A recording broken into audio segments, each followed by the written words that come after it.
Bonus content. It's the case that I try and do as many of these musings as I can from memory, and unfortunately that means I forget a few things. We were talking about vampires, those rich bloodsuckers who are in constant battle with werewolves, and I forgot the most modern, regular story of vampires that we have. It's not about Dracula, it's about the Batman. It's interesting that the Batman superhero movies have not done nearly as well as the Marvel comics. And you can read on the internet a whole host of reasons why that might be.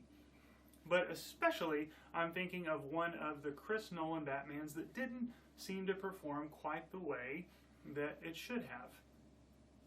So, who is Batman? Bruce Wayne. You probably know the story that he is basically a rich orphan walking the streets of Gotham after an opera. His parents are killed by a lowly thug, and there are other stories about what that thug was up to and who he was working for.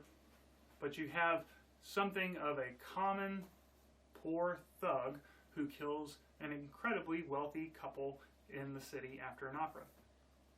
This becomes the impetus for Bruce Wayne to seek to be a source of vengeance and justice.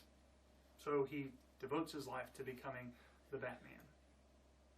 Interestingly, that about the time of 2008, when a new not 2008, during Occupy Wall Street, shortly after 2008, there was a Batman movie that was released. You see Bane, this kind of mecha punk sort of bad guy, and all of his thugs literally raiding Gotham's version of Wall Street. They're seeking to destroy it.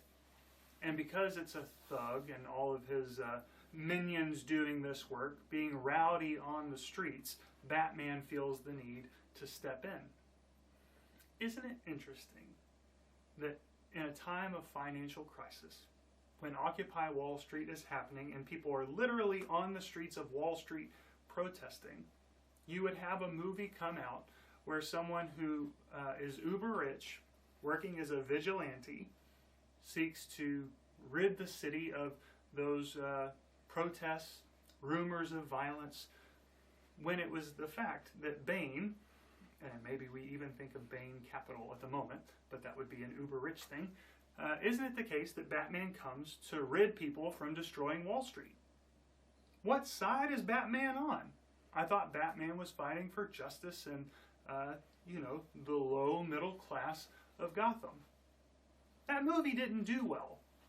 Strange, during a time when there's economic turmoil, people are worried about those on Wall Street and those in banking. When there are literally people on the streets, the police are seeking to clear them off, a movie comes out where a rich vigilante does almost exactly the same thing. How much do you like Batman over and against Superman or Iron Man?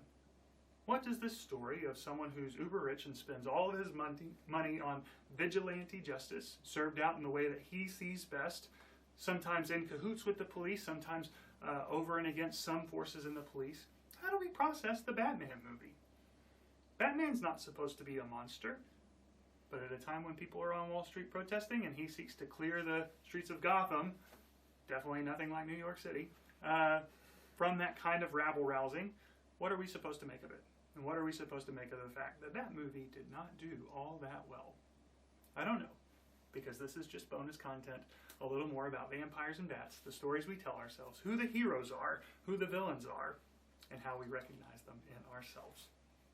Thanks for listening to a little bonus musing. I don't think it's Monday. Thanks for listening anyway.